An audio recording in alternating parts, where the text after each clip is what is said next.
साजिशन ये मशीनों को खराब किया गया। ईवीएम मशीन खराब होने पर आशंका जाहिर की, जो थोड़ी देर पहले हम जिक्र भी कर रहे थे।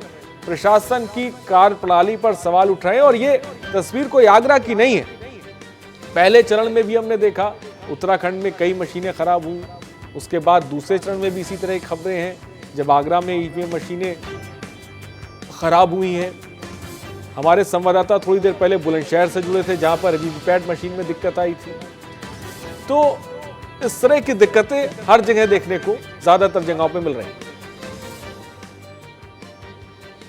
प्रीता हरित का इस पूरे मामले पर क्या कुछ कहना है, इस पर भी एक नजर डालते हैं। समझी साजिश के तहत ये हो रहा है कि हमें कहा है कि 5 मिनट से खराब है, वोटर कह रहा है 1 घंटे से खराब है। हाँ, और इस तरह से चलेगा और कई जगह पे ये है, तो ये पूरा चुनाव के ऊपर प्रभाव डाल सकती है। समझी साजिश के तहत।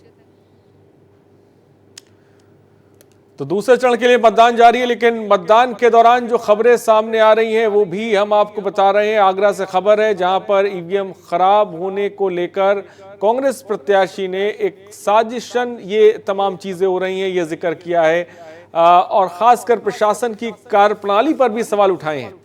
कई जगह पर ईवीएम खराब मिली है जिसकी वजह से मतदान प्रभावित हुआ है। सुरक्षा को लेकर भी उन्होंने बात कही है, लेकिन दूसरी तरफ जो खबर आपको बता रहे हैं, मतदान प्रक्रिया चल रही है।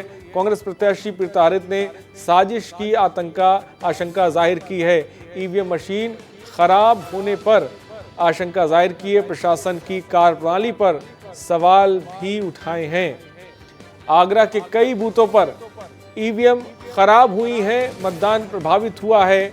आगरा की अगर हम बात करें तो जहां पे ईवीएम मशीन खराब हुई हैं और इस मशीन के खराब होने को लेकर कांग्रेस प्रत्याशी जो हैं उन्होंने एक साजिश के मातहत ये तमाम चीजें हो रही, ये जिक्र किया।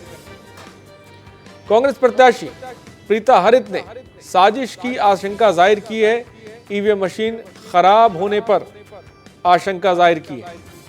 प्रशासन की कार्यप्रणाली को लेकर भी सवाल उठाए हैं कांग्रेस प्रत्याशी। सवाल यह भी है कि आखिर जब इतनी तैयारी की जाती है, तमाम तरह का जिक्र किया जाता है, चुनाव आयोग की तरफ से बैकअप की बात की जाती है, तो आखिर ये मशीनें क्यों खराब हो जाती हैं? और ख़राब भी अगर हो जाती है तो इनको तत्काल क्यों नहीं बदला जाता? आखिर इतना वक्त क्यों लग जाता है? पहले चरण में हमने इसी स्थिति से जूझता हुआ चुनाव आयोग, इलेक्शन कमीशन नजर आया और दूसरे चरण में भी कई जगहों से इस तरह की खबरें मिली जहां पर मशीनें खराब हुई हैं। और मशीनें खराब होने के बाद होता ये है कि इस पर सियासत शुरू हो जाती है, कार्यप्रणाली पर सवाल उठ जाते हैं, साजिश की बात कर दी जाती है। उससे जो मतदाता होता है उसका जहन जो है वो भटक जाता है। ये बहुत बड़ी चीज़ जो घटित होती है।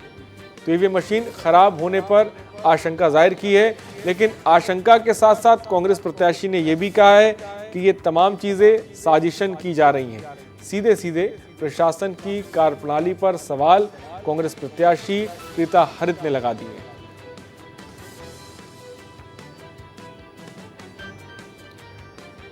और खबरों के बीच सीधे इस वक्त राजधानी लखनऊ आपको लेके चलते हैं जहां पर पूनम सिन्हा इस वक्त रोड शो कर रही हैं, कार्यकर्ताओं के साथ हैं, समाजवादी पार्टी के झंडे बुलंद हैं और रोड शो कर रही हैं कार्यकर्ताओं के साथ। थोड़ी देर पहले पूनम सिन्हा ने डीएम ऑफिस में नामांकन किया था। बड़ी तादाद में लोग थे, अभिषेक मिश्रा उनके साथ मौजूद थे। गठबंधन प्रत्याशी हैं पूनम